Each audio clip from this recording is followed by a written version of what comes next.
All right, welcome back. This is episode 11 of the Wanderers podcast. We had about 2 weeks off there. Yeah, we kind of went on hiatus without letting you guys know. It and was a little impromptu break, which was nice. But it'll happen from time to time. We're only human, you know. Yeah. A long weekend. We had some stuffs going on. Yeah, we'll get to that. But we're just going to jump right in. We got a new mascot voted in. Yeah. So you guys put in the votes, and Randy Marsh from Marsh South Park is takes our new it for the win. mascot for the next 4 weeks at least. Yeah. Shia, we had a good run with you, buddy. Yeah, Love you. Love you, Shaq. It was awesome. Yeah. But, yeah, I look forward. I really wanted Randy to win, and I'm really glad he did. Yeah. No, as soon as he was on the list, I was like, Well, it was a toss-up. I thought a lot of people go for Chris Farley, but, I did too, actually. he's kind of moving into, not irrelevant, but he's older, right? Yeah. Not as many people know him anymore. Yeah. Like the younger crowd anyways. Mm-hmm. Yeah.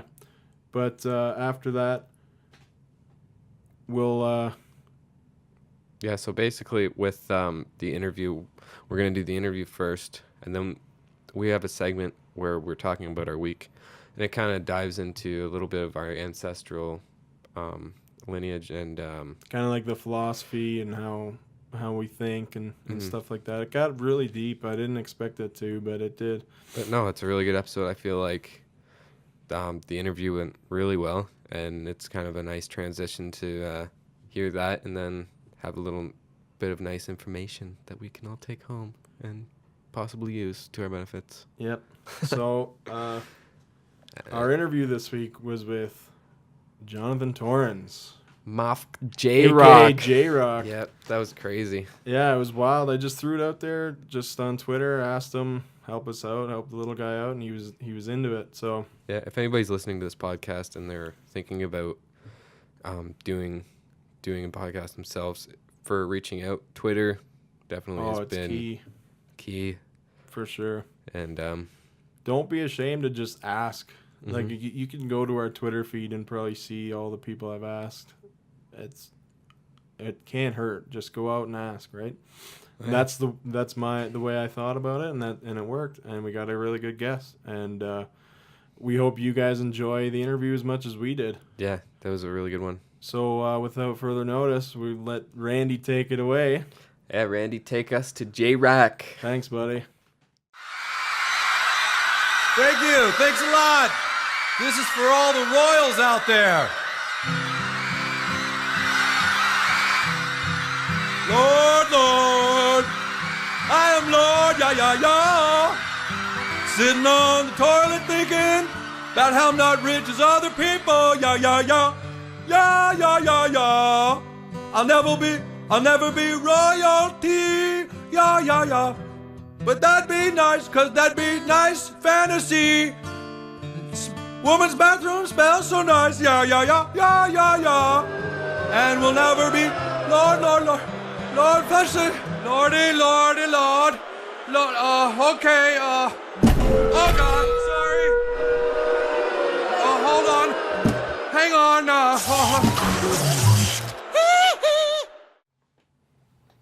Hello.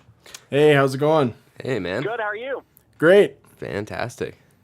I tried calling you motherfuckers right quick, but I got your voicemail. Yeah, I don't know. We're just trying to set up quick here, and We're having a little Work behind last schedule. night? We're having some technical mosques. So Technical masks busting your flow. Yeah. You work last night? Yeah, I worked last night. Crazy, so you're on fumes, bruh. Yeah, I didn't sleep too much yesterday either. I just had about 6 hours, so Because you were so excited about this? yeah, that for sure. Wow. I can No. hear it in your voice. we're trembling. Yeah, you're the biggest guest we've had for sure. So No way. Yeah. Oh, yeah. Aim higher, boys. We're just starting. Yeah, we're on There you episode, I think this is episode 11. Yeah, 11. No way. Lucky number 11. Nice. Yeah. Nice. So you're driving if right it- now? Yeah, I'm driving a motorhome from my home in Nova Scotia over to PEI because I'm doing a special for CBC weekend. Oh, right on. That's I'm awesome. actually just this is a moment for me, guys. I'm crossing the border from Nova Scotia into New Brunswick right now. Oh, crazy. and you guys are along for the ride. Awesome. So if it sounds loud, that's why. Well, I'm glad we could take the ride with you, man. Yeah, there you go. Yeah, I've never I'm gonna been. need some gas money from you guys. I've always wanted to head down there. Like I had a buddy who lived down there for a long time, but yeah, I just hear it's so beautiful, and I'd love to get out there. Yeah, my buddy just went It down is. there. Yeah. Where did you guys grow up? Kitchener-Waterloo area, Yeah. and it's 'Cause about an hour. Most people from Ontario have. My parents dragged me out there on a mandatory family car trip when I was 12. Story. How did you guys spare that? I don't know. We were local. We camped when I was a kid. We camped locally around here. We didn't really do any big vacations. Mm-hmm. Yep. Yeah, my dad was the camper goer of the family. Like, my mom was pretty homebody. I guess it kind of passed off to me, too. Like, I've been kind of a homebody, too. Like, we're from Elmira, Ontario. It's like a little small town just outside of Kitchener-Waterloo. So. Yeah, right. But, yeah. Why do I know that town? There's a maple syrup fest. Maybe that's what it is. We're famous for that. Also, there's a bunch of people in the NHL who came from Elmira, like Dennis Weidman. He's from Elmira, Nice. and Dan Snyder, unfortunately passed away. He used to play for the Thrashers. He's from Elmira too. Mm-hmm. Yeah, right. That was a pretty big moment. Like TSN was all in our town. We had a ton of NHLers through here, and we had a golf tournament with, I don't know, it was like the who's who of the NHL. They were all around our town. So I think Tragically Hip played at the bar in town here one well, they time. didn't play. They were there. Or, okay. I didn't know if they played or if What, they they just went there to drink? Yeah, they were in the golf tournament for Dan, Oh, and then they went to the That's bar afterwards. Right. Nice. So do you have Dennis Weidman days there every summer? No. Weidman Fest? Well, he's actually good friends with my cousin, and he'll come down and they'll go to baseball games, and sometimes my dad goes out with them too. And I've never had the opportunity. Well, I've had the opportunity, I just never did. So. Is he a nice dude by all accounts? From what my dad says, he's good. So that like he's good friends with my cousin. My cousin's a good guy, so I would hope he's a good person. Nice. Yeah, Well, so, word travels faster if you're not. Right. so sorry, did you say you're driving a camper or trailer across the border? What are you doing? I'm driving a motorhome. We one of my side hustles is I have a business where I rent out trailers to movies and TV shows. Oh, okay. So I have two little girls, and we got into camping when we bought this business, and it came with a fifth wheel. And so we started camping with the fifth wheel, and then we thought it would be really fun to have a motorhome. So we went all in. And if you told me a couple of years ago I'd be like RV in it, I would have laughed. But it's actually a great way to travel as a family because my girls can sit at the table and color or make a sandwich or lie in their bunk and watch a movie while we're driving. Mm-hmm. And the more you kind of fly, the more horror shows you have to deal with misconnections and canceled flights and stuff, especially with little ones. So we're into it, man. Yeah, you get to actually enjoy the ride and like go see some things rather than just go from one place to the next. And it's like, all right, go. Yeah. Yeah, and we can leave when we're ready to, and we can stop when we need to. It's kind of more on our own terms, you know. Mm-hmm. One thing I've always been really interested in is those people who like buy buses and then turn the buses into like mobile homes and stuff.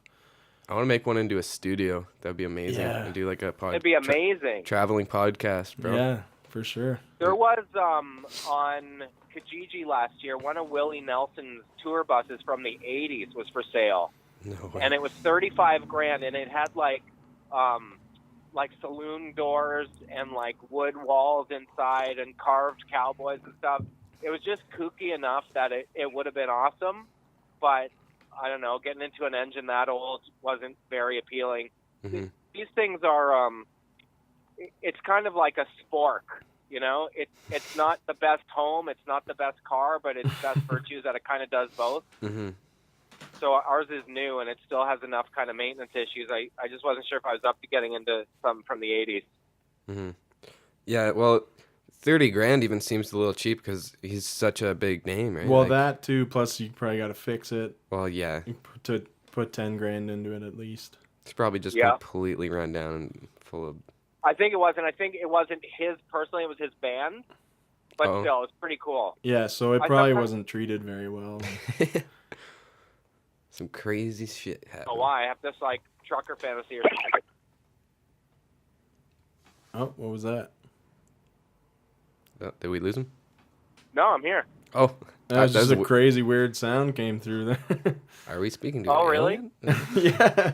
I don't know. It sounded like a bubble, but like an electric. Imagine if I was abducted by aliens while we were having this conversation, and that was your podcast, and then Like, That you would be wanted insane. to listen to it because you could hear me live getting abducted. That would be wild. oh, that'd be crazy. Do you believe in The last aliens? thing you hear is, "Are you Jonathan Torrens?" Yeah. So you believe in aliens? I don't know, man. I live in the country, so the sky's really big, and there are lots of stars at night, and it gives you lots of stuff to think about. Mm-hmm. I wouldn't say I'm actively concerned that they're coming for me, but it's the type of thing that the more you think about it, the more it kind of blows your mind. Mm-hmm. So I try to keep a lid on thinking about what's out there too much. Yeah, you can really fall into a hole. Just like Mm-hmm. looking into all that. It's so interesting. Like, I love space, and it's just so mind-blowing that once I start, like, then all of a sudden it's like 4 hours later, and I'm like reading something about quasars or Yeah, background radiation. I'm like, how the hell did I get here? I know it's so daunting and broad that I don't give it a whole lot of thought. Yeah, it's one of those things that just once you start to think about it, just you question everything around you, and it's like, all right, no, like let's go about life. Let's just live life. Stop questioning everything. Like, Well, I know, and again, through having kids, you kind of learn to manage some of that stuff because, not to be a downer, but when these kind of attacks happen and things like that, you can get in a mindset where you think, I'm never going to go to a concert again. I'm never going to go to a public gathering again. I'm never going to go, fly in a plane again. But you just have to live your life at a certain point. Yeah, you just gotta keep doing it, or else they win, right? yeah, that's true. Right. I'm supposed to go to Montebello to that rock fest, and I even had that thought like after that tragedy that just happened. It was just like like that's. It's a big event, right? And But then I thought it's you're around a bunch of metalheads and stuff, and like nobody ain't gonna take any of that shit. Like I don't know. you hope not, anyway. You'd hope, right? But yeah. But no, it just I know, crosses your mind. But I'm not gonna let it. Crazy that, Yeah. like my daughters have, I forget what they call it, code black or something. Like I said, we live in the country and they go to a little country school, but they still have drills where they have to hide in their classroom just in case, and it makes you sick that they even know what code black means. But that's just the reality of the world we live in now. I remember that even Well, back in the day. Get under your desk and ours were for like don't look at the. intruders and stuff, Yeah. not like terrorist attacks. I guess. Pervs, Yeah.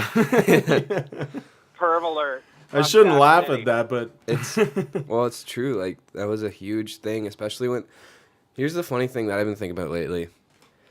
Like back in the day, when the internet was first coming out, I remember there's this program we went through with the fire department, and then they're talking about predators and stuff on the internet, and don't talk to strangers, and don't meet up with strangers that you meet online, and like I literally met my girlfriend online, and it's like yeah, it's a little different now. it's different now, and it's just it's not Were like you 13 and she was 49? Yeah, That's cause that's for alarm. no, this was recently. That wasn't when I was a kid. But no, like just the way we interact with it, and we're more open to meeting strangers online. But when it comes to our day-to-day life, it's still kind of like we're more careful now. yeah, But this is the problem. I would argue that, like, you ever watch a movie from 15 years ago and it looks weird if there's a group of people standing at a bus station and everyone's just looking up? We're so used to staring at the top of people's heads now because everyone has their nose buried in their Yeah. phone. mhm. And I think we haven't even seen the ramifications socially of what this generation of kids is going to be like as a human being in the world. You know, for a teenage boy, it was a rite of passage to work up the courage to look a girl in the eye and say, "Do you want to go see a movie with me?" Now you can just text it, and when they say no, you can just write LOL as if you didn't mean it in the first place. There are no stakes, right? Right. Yeah, that's true. I didn't think Like about that. the feeling that you had about, like, she said yes was really exciting. You don't really get that anymore either. The highs aren't as high, and I don't know, maybe the lows aren't as low. Well, yeah, that's the thing. Like the nerves, they're just not there anymore. Like because you got a shield, right? It's not like gonna be this embarrassing moment. It'll just be like, oh, it was on my phone. It's all contained. I can just forget about it.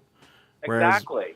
in the past, where you would have to actually kind of convince yourself to get up and go talk to them, and you're in a public place most of the time, and it can be devastating or it could be great. Like, I was at a hockey rink a few weeks ago, and there was a dad there, and there was a game, they were probably novice, like 8 or 9, and the score was 0-0. And I said to the dad, "Oh, it's quite a barn burner, eh?" And he said, "What do you mean?" I said, "Well, 0-0. He said, "It's always 0-0. They don't keep score." Oh man. And I started thinking about it, and I was like, but what about the important life lesson that you win some and you lose some? Like, when you lose a game, it's not that fun, but you work harder and maybe you win the next one and then it feels great. Those are important lessons for kids to learn. And then you get out in life and it's not, the score isn't 0-0 and you're not prepared for the outcome. A lot of eighth place trophies being handed out these days. You know what I mean? Yeah. Nobody fails. Everybody passes. Everybody wins. Everybody gets a medal. I know when I was a kid, if I lost, it sucked, but it also felt great next time when I won. Yeah, no, for sure. It's this watered down, everyone's got to be equal thing. Like, it sounds like a good idea, but it's really more damaging than it is beneficial. Because, like, everybody, like you were saying, that sense of accomplishment isn't there anymore because you work so hard at something, and then if everything's just equal, it's the same as any other day. But if you lose 10 games in a row and then you come back and win the championship, that's something unbelievable.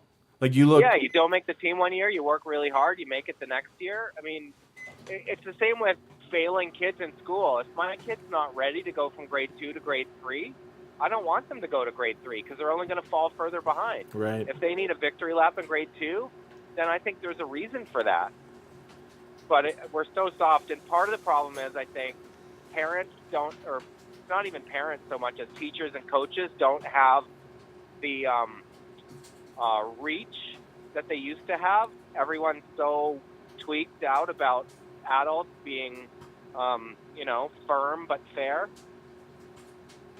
So kids, same thing, no stakes. Kids don't have, they know that they're not going to be punished in any way, so they're disrespectful to teachers and stuff. We were never that way. Right. So, I know you're a hockey fan. What do you think about the Ottawa Senators last night? It's a heartbreaker, man. I mean, it's one of those things that, the fact that they went to double overtime in Game 7 is like the hardest way to lose, but it's also a pretty incredible testament to the mojo that team has, taking the Stanley Cup champion to double overtime in Game 7. Like, it'll probably take a while to get over it because it hurts, but they have nothing to feel shame over. They were incredible. No. And I think we'll find out in the days and weeks to come just how banged up they were. Like, Carlson's not 100% at all, and he played like a champ. Oh, it was unbelievable. And, like, for that team, at the beginning of the year, people were saying they weren't even going to make the playoffs, and then they come and make this huge push. It was incredible. But you realize the more playoff hockey you watch, like, you need those character guys, and you need a deep bench to get as far as that. It's good to have a superstar, obviously, or two, which Pittsburgh has. But it's like, I'm an Oilers fan. It was the Zach Cassian and Pat Maroon guys, like, not the marquee guys, but just the solid work ethic guys that aren't afraid to, hit hard and get hit and rough things up, those are the guys that you need to go the distance, I think. Yeah, that was a heartbreaker too. It was, but at the same time, same thing. For the last 10 years or whatever, we haven't made the playoffs. We made the playoffs this year. We beat San Jose, which was not expected. We gave Anaheim a real good run. Like, no shame in any of that, and the future's bright. Yeah. One thing I'm dreading is this expansion draft. So with Vegas coming in, you're going to have some players taken from every team. So I don't even really understand how it works. Does every team have to offer up a couple guys? Well, every team gets like a certain amount of players that they can put holds on so that Vegas can't take them. Right. I think it's something like 10 players and a goalie. I'm not sure about the numbers exactly, but I know that... Right, so Vegas can't just poach Austin Matthews. No. So every team gets to hold their core guys, and then whoever's left is open market. Are you guys Leaf fans? I'm a Senators fan. Oh, you are? Yeah. Oh, so you're devastated today. Yeah, man. I was at work. I watched the first half of the game, and then it just... My night fell apart after that, to be honest. Like, it just... I can see tears building up in his eyes. It was bad. Yeah. I was so excited. I was already looking forward to them being in the finals, and they tied it up right as soon as I got to work, and I was super excited, and then that I actually thought watching the game they wanted it more. I thought it was pretty clear that they really, they seemed to me at least, played with more heart. It was really gutsy. Yeah, I'm going to check out the condensed game today when I go home. Right on. Yeah. Yeah, I actually am not a huge sports fan, but I do feel the pain. Because I actually heard last night from a buddy, apparently it was like the 150th Game 7, and it's this year it's like Canada's 150th birthday. Yeah, no, it was... Ottawa never does well in Game 7. I don't know what it is. They've never won a Game 7. Well, and Pittsburgh has a history of not winning Game 7s after losing Game 6s. But, you know, I like the Edmonton Oilers a lot, but, you know, it doesn't rattle me for a week after they lose. Like, it's just a game. No, yeah, like by the end of my shift, I was all right with Ottawa losing. I was just having a bad day. Yeah. So. What do you do, by the way? What do you do that you work nights? I work at Frito-Lay, making potato chips. No way. Yeah. So how does that work? Is there a line and you do one part of the line? Yeah, so I work on the machine that slices the potatoes. So. Awesome. Basically, all I do is I take the slicers out and change the blades, and then sit around and clean up for the next hour, and then I got to do it all over again. What causes a wish chip? Oh, the chips that turn over? That is a really good question. The ones that have bubbles in them. Okay, so that's when the chip is too thin and the oil is overcooking them, or that there's this layer of starch on top of the chip and it didn't get washed off properly, and then the water under the starch is actually making the potato bubble. That's crazy. So that's not you. Well, it partly is me. Like, I got to control the thickness of the chips, so I can send them where they're too thick and they're like cookies and they're just soft and then they get gross. Or I can slice them too thin and then every single one of them turns, like, folds over and bubbles up. So why is there not a standard thickness that you want to cut a potato for a chip? Well, there is. Why are you adjusting anything? That's my job, because the heads, they sit in the machine for about 90 minutes. So you put them into the machine, and then about 60 minutes in, they're all changing. Like, the amount of potatoes that go through that is insane. And the blades get dull, and you gotta... Yeah, the blades get dull and everything. And then, like, the gap changes, and sometimes we get, like, walnuts and stuff that come through, and they hit the blades. Crazy. Yeah. So how many chips does one potato make on average? It depends. There's, like, a solids amount. So if it's high in solids, it'll make a lot of chips. Or if it's low in solids, it'll make not as many. But There's quite a science to it, eh? Yeah, we go through about 200,000 pounds of potatoes in a shift. And that Holy makes... cow. That's not even a day. That's a shift. That's a shift. That's crazy. And that only makes about 5,000 pounds of chips. So what is the most popular chip? Lay's regular. Really? Not even the... Oh, do you do crinkle cut, too? Oh, yeah, we do it all. Like, Frito-Lay... Wavies? Yeah, we do Wavy, Ruffles, everything. Sun Chips, Doritos. Like, Frito-Lay is owned by Pepsi Corp, right? Yeah. Yeah. Whoa. They do everything. Yeah. Do you do, But like, not corn cheesies and chips, shit, right? too? Yeah, they do corn chips, but that's a different line. And, yeah, they do Cheetos as well. That's also a different line. Yeah. I don't You work just on did them. one of my favorite things in English, which is when the same word appears twice back to back in a sentence. Because you said they do corn chips. Yeah, that's... You ever find yourself in a sentence where you're like, the thing of it is that there were four of us there. Like, why was the word is twice back to back in that sentence? It Yeah. kind of doesn't make sense, but I don't know how else to say it. Like, They had. do corn chips. He had. Like that crazy sentence. Yeah. Did you yeah. learn that? There's like a super long sentence. If I learned it in English class in high school, it's like he had a better effect. That's grammatically correct if you use the proper punctuation. That's I'm good. going to say what you just said is not the exact sentence because there's no way that is grammatically correct. Yeah, if you use He it's had. it's like an English lesson. If you use proper punctuations, Fucking Mad Hatter over here. yeah. There's other ones what too. he There's had crazy had- ones. Yeah, it's I'm insane. sure there's an English term for that, by the way, when you say the same word back to back twice. Yeah, I couldn't tell you though. Me Yeah. neither. I do not know the terminology. So I've noticed this latest season of Trailer Park Boys has a serious lack of J-Rock. Yeah. Yeah, there's exactly 0 J-Rock in it. Yeah. Yeah, what happened there? Well, I guess in the big picture, I did 10 years, 3 movies, 3 specials. Season 9, J-Rock got a kid. I thought that was kind of new and fun. Season 10, he was married, and we did the Spanish accent, kind of high concept thing, Yeah. where he was like trying to pretend to his new wife that he was Spanish, which was like a little bit cartoony, but still kind of believable to me.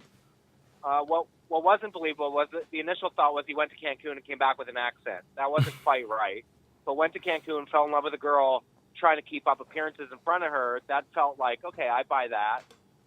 But then the question is, what do you do after that? Like, the challenge with a show like Trailer Park, I've always said, is when you do the same thing, like J-Rock pulls up, disses Randy, drives away. It's really funny, but at a certain point, it's like, what's next? What else is there? So, like I say, having the kid, getting married, that was kind of new grass to mow. And then I guess I kind of felt like I'd done everything I could. The audience of Trailer Park Boys is so rabid that if you take the guys out of the park, they don't really like that. If you bring new characters in the park, they don't really like that.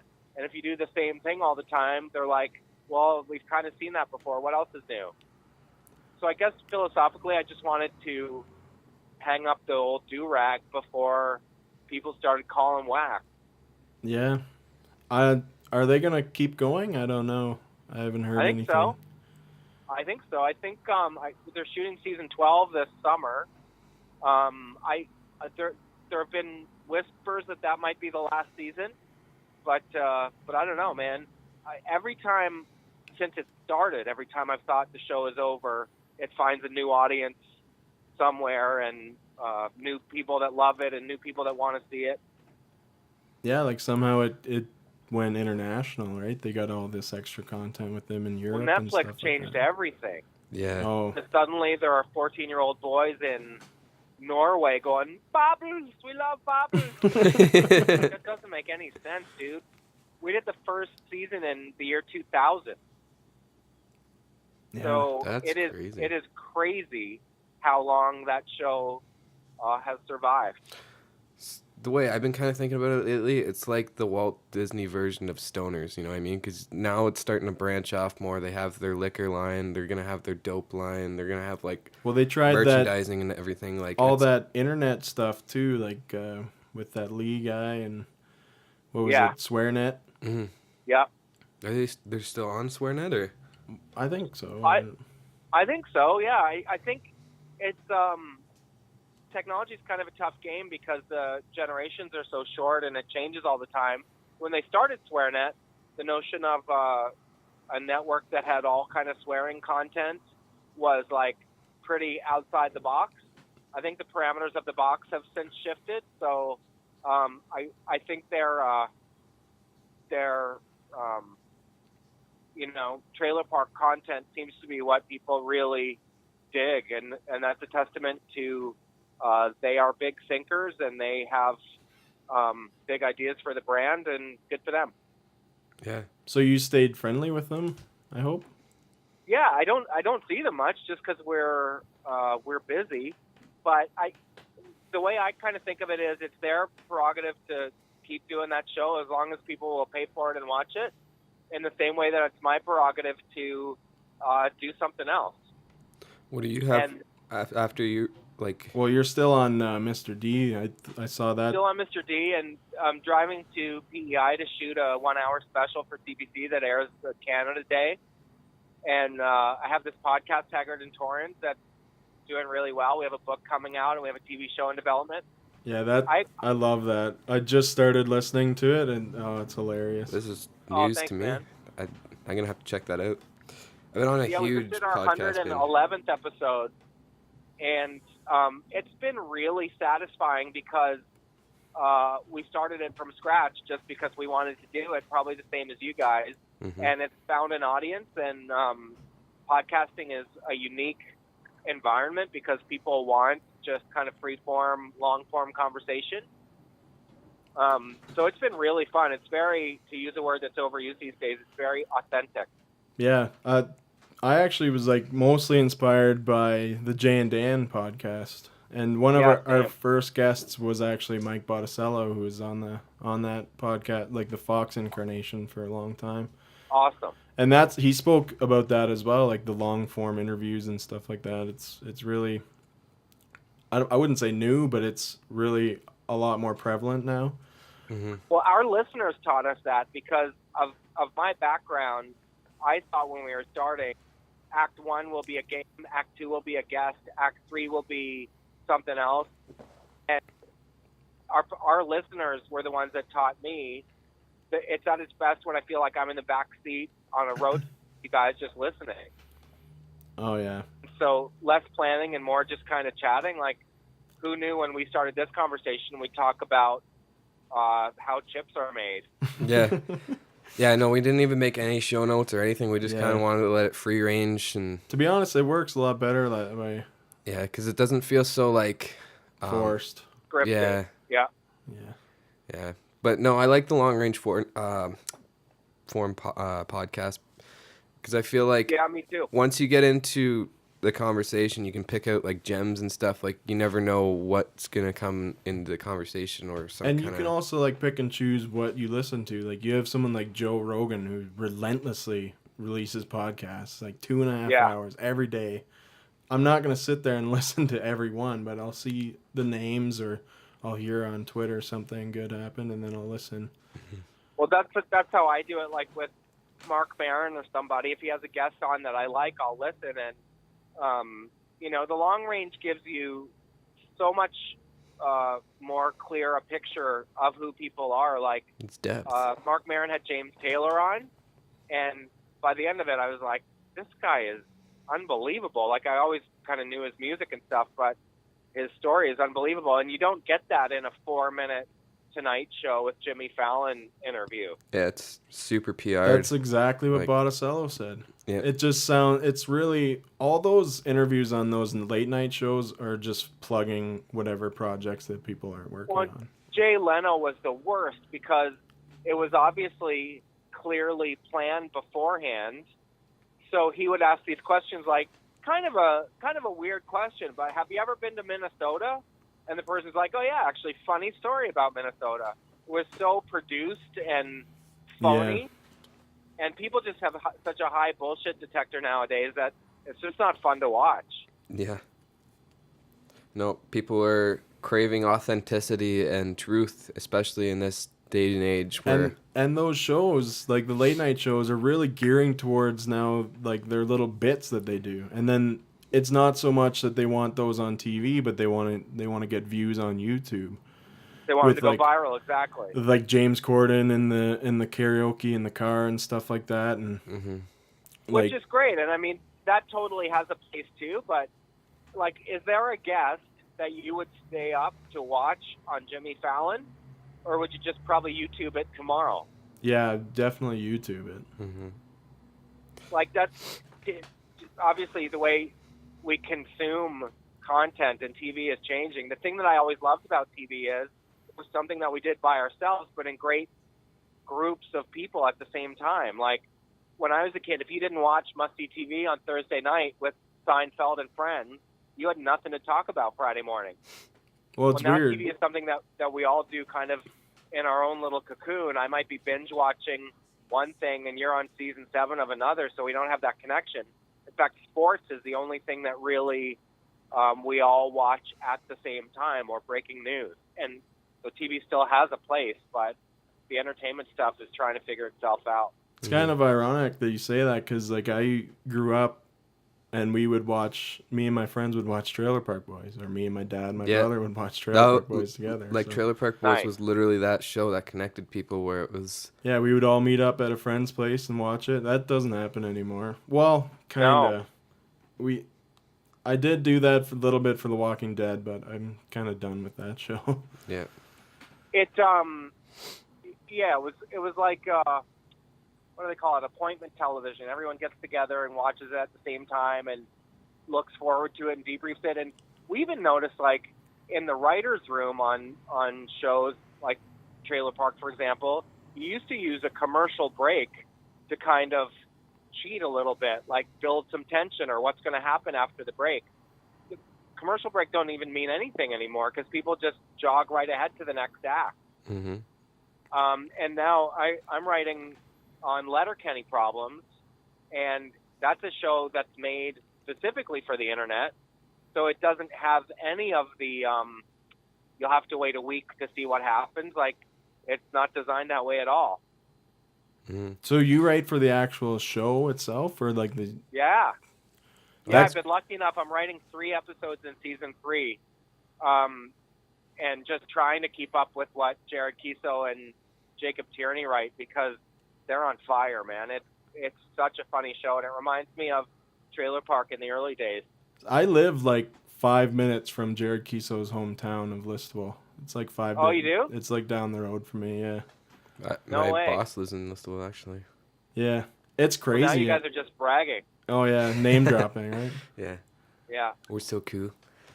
The thing, speaking of bullshit detectors, Jared has such a keen, firm grasp on what is Letterkenny Problems and what isn't. So you might pitch something and he'll go, yep, it's funny, it's not our show. And I love that. He really knows the voice of the characters and the place. That's awesome. No, that show is awesome. Yeah, it's great. Yeah, congrats on getting that, though. That's awesome. Like, it's a real treat. How'd you score that deal? Like, did they reach out to you, or were you looking to do something with them, or? Well, I guess I've been a big fan of the show since it started, and I was pretty vocal about it on social media, encouraging people to watch it and stuff. And, they went from making 2-minute things on the internet to making half-hour TV shows, and they did 6 of those in season 1. And then by season 3, they now have 18 episodes. So it's just not physically possible for Jared and Jacob to write every single episode, because while they're shooting, new episodes have to be written. So I wrote one for the first part of season 3 and was lucky enough to get another couple. Yeah, that's awesome.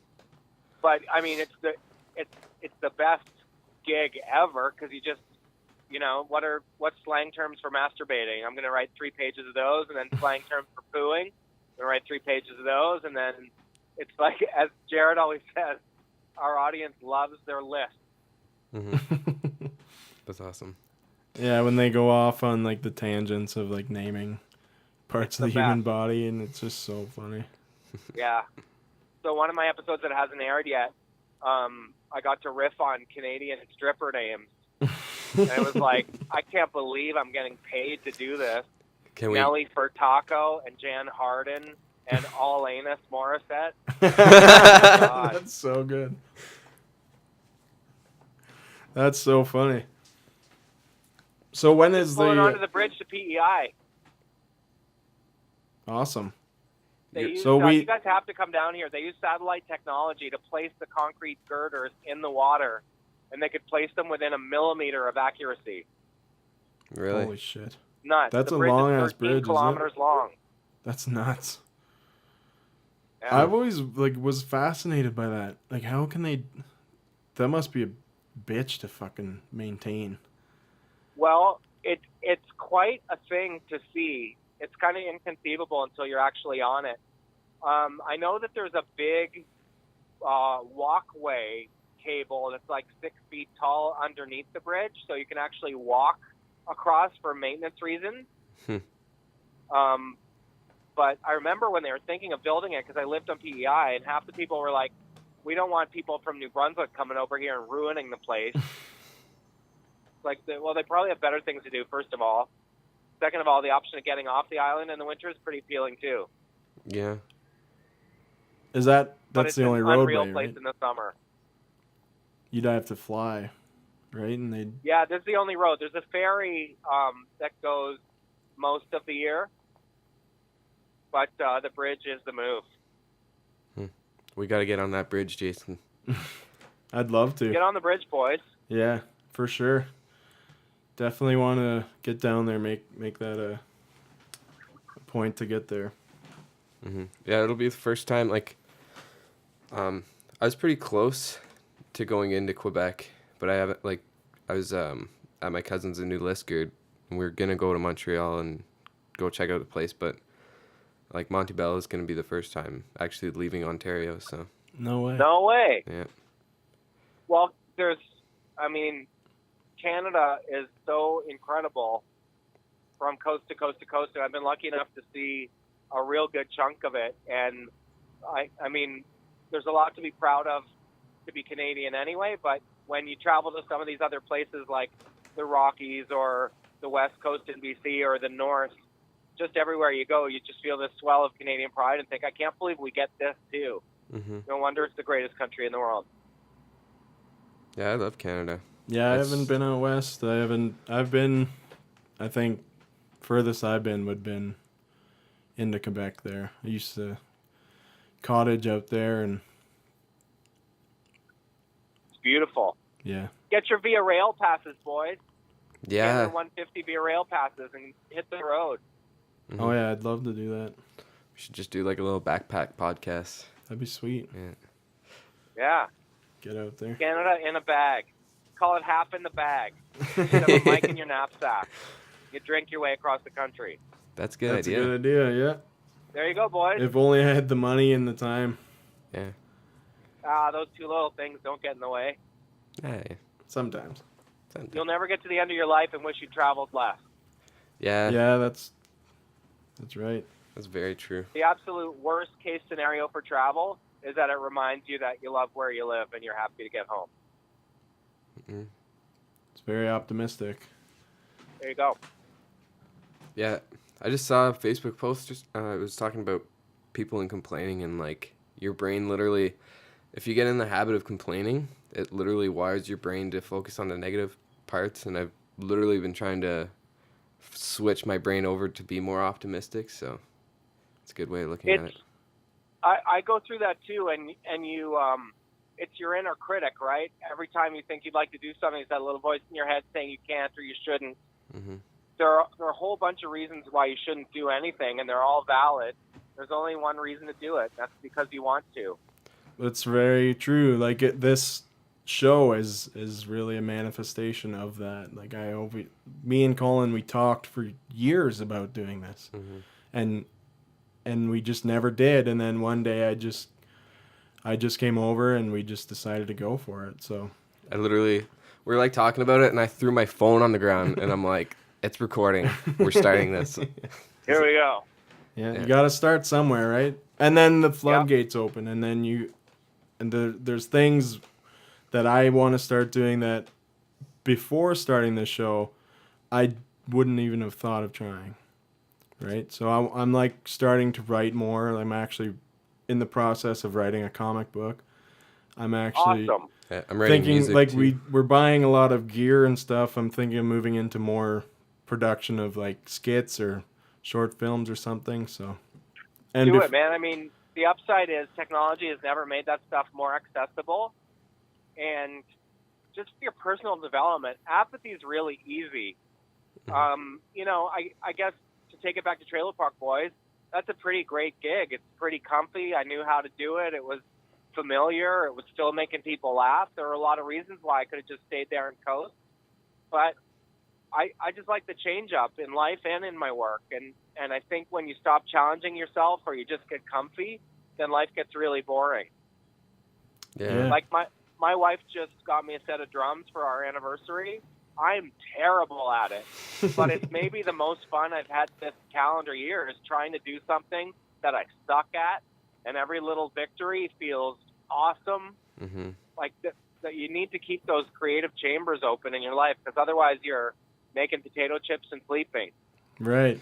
Something I heard that's really good that's been making me think a lot lately is when you sit around waiting for that moment, like, oh yeah, it's like that doesn't really make you do anything. It's when you stop and you actually just say, fuck it, like let's just do it, and then you just go for it, and then that's when the snowball really happens. Because I've been kind of stuck in the trap of not like self-help, but more self-development stuff, like trying to get my gears going, like getting a better mind frame and like learning more. But it's only been when I was, just in that state where I'm just so tired of the same old, and you're just like, fuck it, and you just do it. And look, we're sitting But here. embrace that. Yeah, Embrace for that sure. effort gene, because that's the gas that you need in your tank to fire the engine up. Yeah, man. Like one of my favorite expressions is there's a record label in Canada called Arts and Crafts, and it was started by this really young guy. And someone said to him, he had a lot of success right away with big bands. Someone said, like, what? It's pretty crazy that a young guy would be able to pull this off. And he was like, well, I live by the motto, if not me, who? If not now, when? And that's so true. Like, why wouldn't you just try to do something? Worst case scenario, it doesn't work. That's okay. Try something else. Yeah. I'm definitely diving into that philosophy for sure. Yeah, both Like of you us are. said, Jared grew up 5 minutes away from you, and he started making funny videos on YouTube. The first couple didn't get as much traction as Letterkenny. The third one blew up.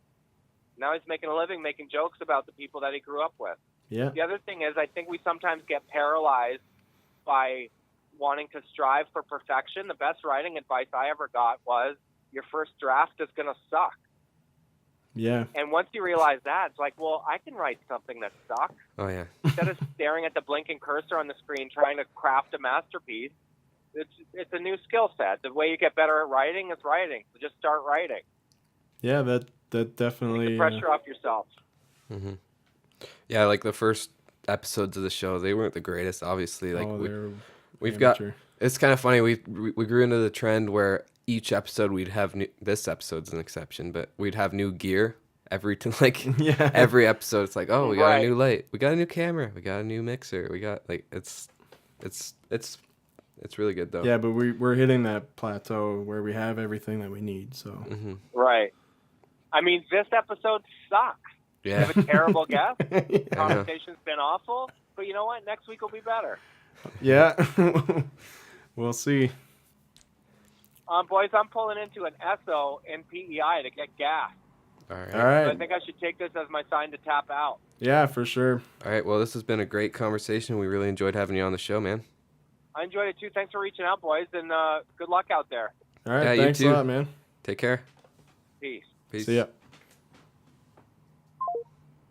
That's perfect timing because I was literally about to be like, we're gonna have to take a short break. Yeah, to because our light is dying.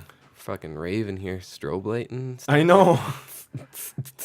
Just in the middle of a conversation, have a stroke or a seizure. Sorry, my friend's having a stroke. Yeah. Anyway, so we're gonna Take a little break. take a little break. We got a new mascot. Oh We yeah. get to throw to Randy. Randy. Stan, did you use all the damn toilet paper again? Ah, crap! What? What do you guys want? We said we only used what was in the kit. You got nothing on us! You got nothing on us! Dad, they aren't here for that. Oh. Hi, I'm Randy Marsh.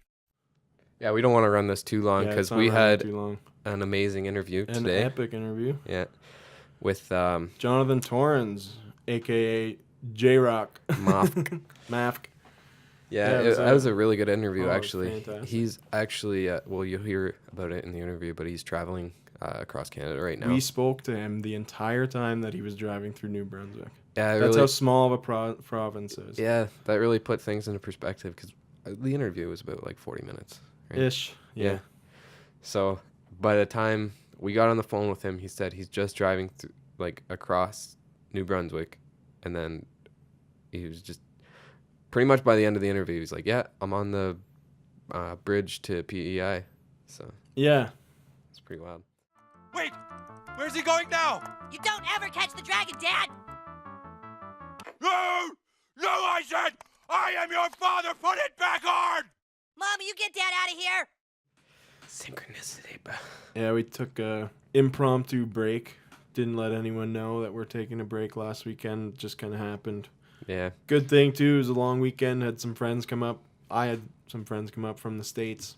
It was kind of nice having a little break. Sorry Yeah, for it the was. listeners for not being there for you last week. I know you And missed not us. even telling you. You guys. We're like a bad boyfriend. We're bad boyfriends. Just gone for a week and not even tell you. Yeah, it was nice being able to just relax and not edit for 7 hours. Yeah, so Scott came down and you had a pig roast? Scott came up. Oh, I guess, yeah. Yeah. He came up to the north. Yeah, he was trying to avoid complications and trying to get his visa by staying out of the country. Yeah, our buddy Scott, by the way, he's working for GM over in the States. In Michigan. Is it Michigan? Michigan, yeah. Yeah. He just needs to come back every once in a while. So that's what this was. It was a visit. I miss you, Scott. It had a purpose. So it was fun. I had a blast. We went to a pig roast. My brother had a pig roast for my niece's birthday. Nice. I've never been to a pig roast. Well, the thing is, like, I've been to a few, and like, it's complicated because sometimes some people like seeing the pig, some people don't like seeing it. Mm-hmm. I personally like seeing it, like, cause it's kind of cool. Like, you see this pig. I know it's morbid, but like, Well, it's a pig roast. It's a thing. Like, it's a what it gathering. is. Yeah, like so people, like all they ever see is packaged meat, and it's Yeah. like they just think of it as a thing. Like there's a it really fucking- puts things in perspective, Yeah. right? I That's- know you eat the thing, but you don't really think about how it takes that looks like, like when it was, filter off, yeah, it and you does. like see the I can live with it. Like, Okay. I know, like, yeah. if Some it was people like can, a sense, some people can't. You know. yeah, you're using the animal. You're not. It's not a waste. Like, it's not.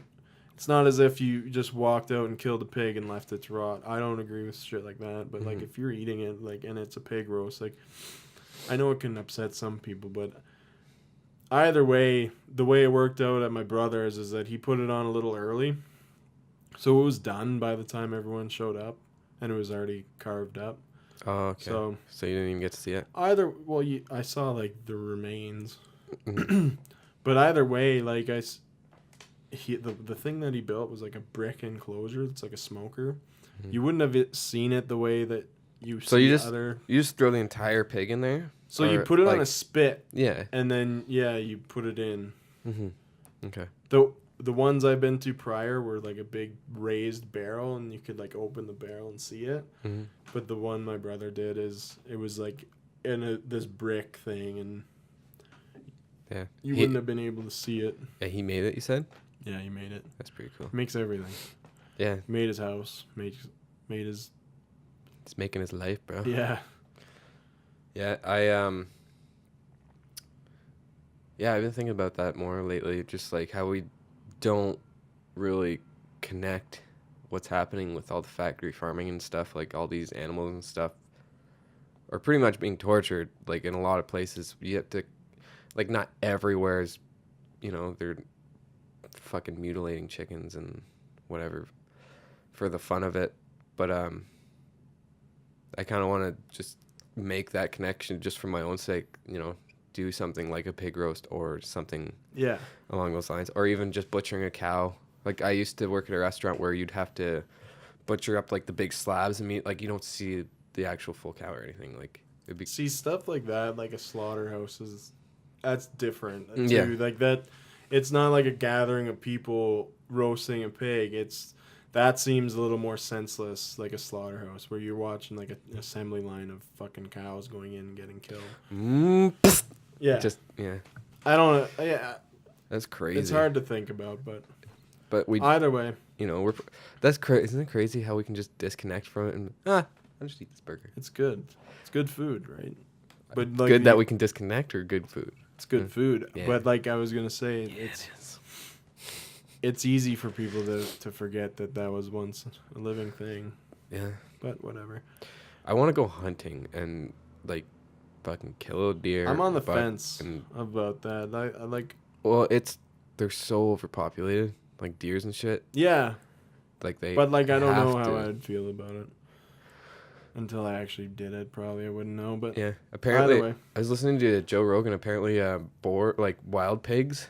There's like a huge problem because they just dumped a bunch into the wild and now they're overproducing, like Yeah, that happens. reproducing, and like there's some places. There was in like the this States, thing. there was, like, I don't know if it's true or not, but like this, I watched a video where it showed Yellowstone Park, and it said that they reintroduced wolves back in. Yeah. And it like the wolves took down the deer population, which helped the foliage grow, which I watched helped that, yeah. insects, which gave more food to other animals, and it just like kind of made this ecosystem flourish. Mm-hmm. Like all they had to do was like put one tool back in, and it just like exploded. Yeah. Sometimes that happens unintentionally too, and it can be bad.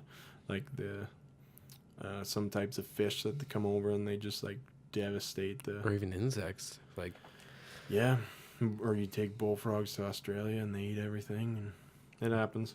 But yeah, my last couple of weeks weren't too exciting.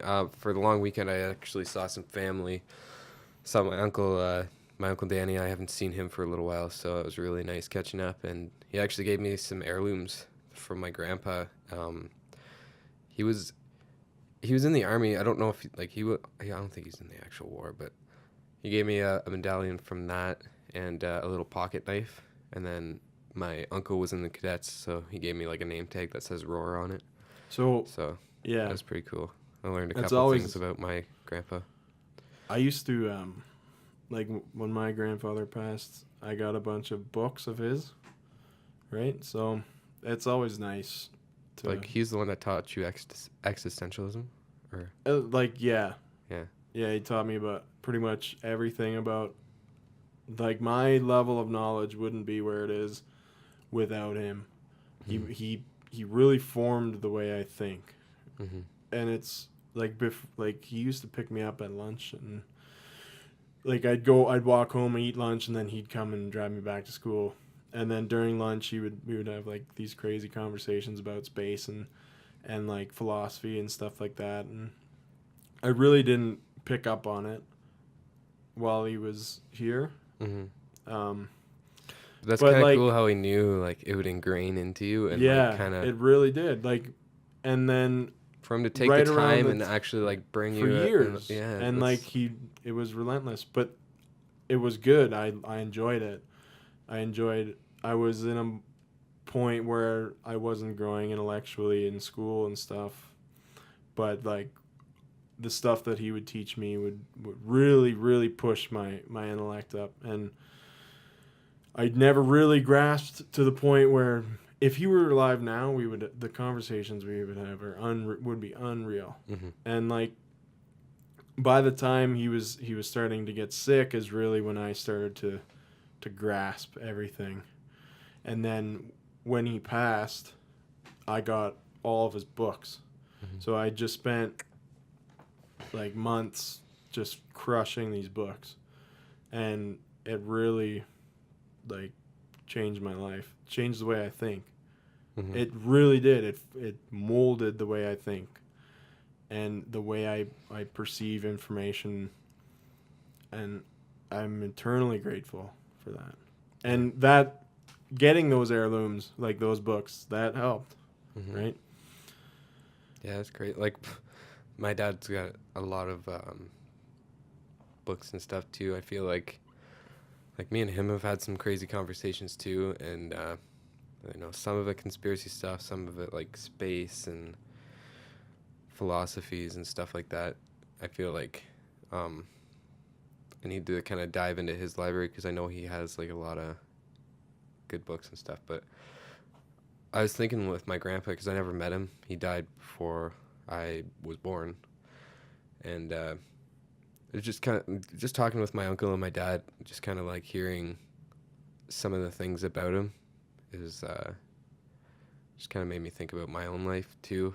And I didn't know he did upholstery, and it's just kind of funny because my great grandpa, he was like a cabinet maker, like he worked with wood, and then my grandpa did upholstery, and now I'm doing like the finishing aspect, so it's almost like a trifecta, you know, My furniture. grandpa was a tailor. Yeah. Yeah. But yeah, no, it was, and he actually worked with wood himself. He did. I got like this little. It almost looks like a spice rack, just something that hangs on the wall, but it has scrollings in it. Like the two sides are scrolled, and it was his own design, and like he was really good at it. And it's a little broken in the bottom. Like I'm gonna take some wood glue and try to like restore it. Yeah. But no, it just really made me think like, you know, it passes down like when you don't even know about it. Like just even with the way your grandpa thinks, like you probably. He probably boosted you in that direction a lot, but like, do you feel like you still would have had that kind of? No, not at all. Yeah. Not like I can for sure say I wouldn't.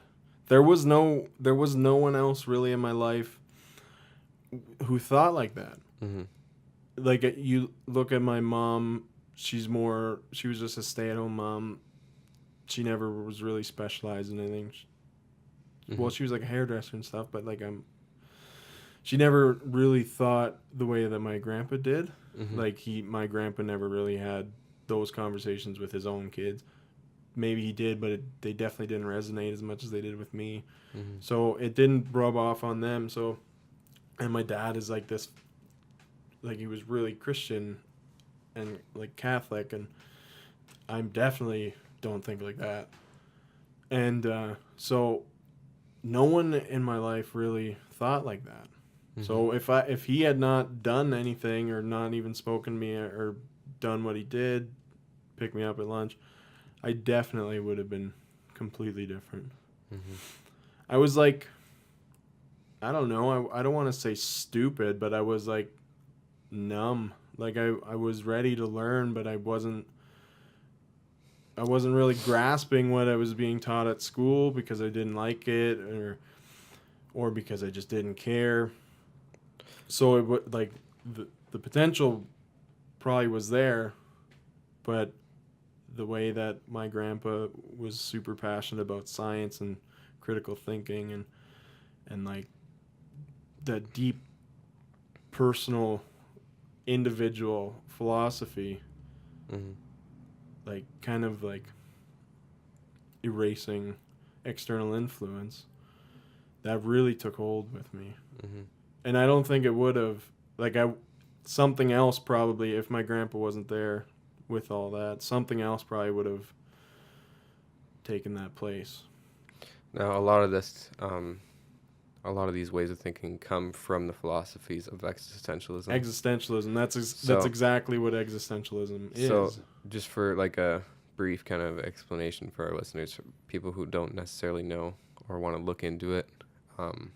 Existentialism is the thought that, so some people believe that you have like an essence that you're born with, like your purpose. You're born with a purpose that you either have it inherently or you adopt it, right? See, the idea of existentialism is that you don't adopt it and you don't have it inherently. You create it. Mm-hmm. Like, so no external influence has any bearing on your life or your lifestyle. There's a great there's a great way of putting this down. So you have a guy and there's a big war going on. Let's say he's in World War II times. Mm-hmm. And he has the option to go to war. Like he's not in, like he has the option. He can go or he cannot go. And he believes in what the war stands for. Mm-hmm. So he wants to go fight the war. He wants to help the cause. But he also has a sick mother at home. So what's the right choice? Should he stay at home and help his sick mother and have a huge impact on her life, on her one life? Or should he go to war for a cause that he believes in and have a very small impact on something big? So what's the correct answer? Mm-hmm. I'm asking you. Hit whatever he chooses. Right. So there is no correct answer until he makes that choice. Mm-hmm. Because the choice is his and his alone. Mm-hmm. And so that's existentialism, saying that you have a purpose in life that you create yourself without any influence of anyone else. So this whole idea of like graduate high school, go to university, get married, have kids, retire. So that's an external influence. Mm-hmm. So existentialism is basically saying you can do that. You can graduate high school, you can go to university, you can go And if that get resonates married, with you, and like, you can that's have kids. perfectly okay. As long as that's your Yeah. choice. Mm-hmm. But you can also not graduate high school, start a business, never have kids, travel the world, blah, blah, blah. Do whatever you want. That's your choice. That's Yeah. what existentialism is. Gotcha. Yeah, I've been thinking a lot about these kind of concepts lately and just how we create our own lives. Like, we are the gatekeepers of our own existence. And, you know, we were brought into this world, by an external force. But, you know, you look around in this room and it's like everything in this room was kind of thought of before, like, it existed, except for us, really. Because we are the ones interpreting and thinking our own lives into existence, and like we create and bring things into the world through our own acts, Right, so and that- like our that's own kinda like choices the opposite. and our will. Like, It's like saying you taking a knife, right? And you switch the blade out, it's still a knife. But if you remove the blade, it's just a handle. Mhm. So we create things and we assign them meaning. mm-hmm. Son! What? Get up! Get your shoes on! Gotta get out of here! Move!